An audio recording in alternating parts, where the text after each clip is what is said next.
अब बात आज के मार्केट की करते हैं। हरे निशान पर खुले एशियाई बाजार। भारतीय बाजार में आज भी उठापटक दिख सकती है। दबाव में दुनिया भर के शेयर बाजार नजर आ रहे हैं। और देखिए, कोरोना के नए वेरिएंट का बाजार पर असर अब देखने को मिल रहा है। चीन से फैला ये वेरिएंट, यानी कि खास तौर पर आपको जानकारी दें कि BF.7 ही वो वेरिएंट है जिसकी वजह से लगातार कोरोना के जो आंकड़े हैं वो बढ़ रहे हैं, लोग संक्रमित हो रहे हैं और इसका असर अब शेयर बाजार यानी कि मार्केट पर भी देखने को मिल रहा है। अब मार्केट में कौन इन्वेस्ट करना चाह रहा है, उसके लिए क्या अब यहां पर एडवाइस होगी, इसके बारे में भी आपको पूरी जानकारी देंगे, क्योंकि हम आपको बताते हैं कि आज कैसा बाजार रहने वाला है। अर्थशास्त्री आकाश जिंदल हमारे साथ जुड़ चुके हैं, जो कि रोजाना आपको मार्केट की अपडेट के बारे में पूरी जानकारी देते हैं विस्तार से। आकाश जी, भारतीय बाजार में आज भी उठापटक दिख सकती है, ये जानकारी सामने आ रही है, तो ऐसे में किस बात का ध्यान रखना चाहेंगे जो आज निवेश करना चाहते हैं? देखिए, भारत की इकोनॉमी में दम है, ये चीज इन्वेस्टर्स को क्लियर होनी चाहिए। हिंदुस्तान की इकोनॉमी के बारे में अलग अलग प्रेडिक्शंस आ रही हैं। एक स्टडी ये आ रही है कि 2035 तक हम 10 ट्रिलियन US डॉलर इकोनॉमी बन जाएंगे। 2027 तक ये उम्मीद है, IMF और मॉर्गन स्टैनली जैसे ऑर्गेनाइजेशंस कह रही हैं कि हम थर्ड बिगेस्ट इकोनॉमी दुनिया की बन जाएंगे। और उसके अलावा 2047 आज़ादी के 100 साल बाद तो ये उम्मीद की जा रही है कि हमारे पास 35 से 40 ट्रिलियन US डॉलर की इकोनॉमी होगी। तो हिंदुस्तान की इकोनॉमी में निवेशक भरोसा रखें।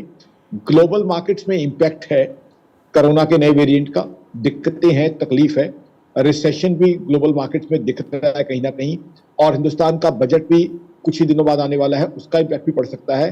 तो इन्वेस्टर्स को फिलहाल ये कहूंगा, चाहे आप रियल एस्टेट में हो, चाहे डेट में हो, चाहे इक्विटीज में हो, कॉशन रखें। कॉशन इन्वेस्टर्स के लिए सबसे इंपॉर्टेंट मंत्र रहेगा, बिकॉज ग्लोबल हालात जो है आज भी बिगड़ सकते हैं, ग्लोबल हालात अच्छे नहीं है। यूके जैसी इकोनॉमी, जर्मनी जैसी इकोनॉमी से नेगेटिव GDP ग्रोथ एग्जिबिट करने की आशंका है। चाइना के हालात डेली जो है करवट बदलते हैं। जर्मनी में एनर्जी की डेफिशिएंसी दिख रही है। यूके ऑलरेडी रिसेशन की तरफ तेजी से बढ़ रहा है। जापान के हालात भी बहुत अच्छे नहीं है। तो कहने का मतलब कंटेजियन इम्पैक्ट। बिल्कुल आकाश जी, देखिए वो तो ग्राफ बता रहे हैं, लेकिन पिछले कुछ दिनों की बात करें, हम देख पा रहे हैं ग्राफ में काफी अप एंड डाउन्स हैं। आपका अनुमान, आपका आंकलन क्या कहता है कि ये ग्राफ कब अप होगा और कुछ दिनों के लिए स्टेबल होगा? देखिए, जहां तक मार्केट्स की बात है, मार्केट्स के अंदर तो जो है वॉलेटिलिटी हमेशा रहती है। अब आने वाले, जो आपका एग्जैक्ट सवाल है, आने वाले 3 महीने में मेरे हिसाब से वॉलेटिलिटी हाई रह सकती है। The reason behind that is global recession. On a daily basis we are having different sort of news flow from different economy.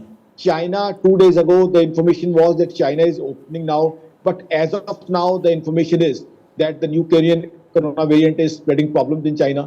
तो आई थिंक आने वाले 3 महीने तक वॉलेटिलिटी रहेगी, इसीलिए मैं इन्वेस्टर्स को कह रहा हूं कि कॉशन रखें, चाहे रियल एस्टेट में हो, चाहे। ठीक है, बिल्कुल आकाश जी, बहुत बहुत शुक्रिया तमाम जानकारी के लिए और ये बताने के लिए कि आने वाले वक्त में थोड़ा और समय जो है वो आपको देना होगा और उसके बाद हमारी मार्केट जो है वो और बेहतर सिचुएशन में आ पाएगी।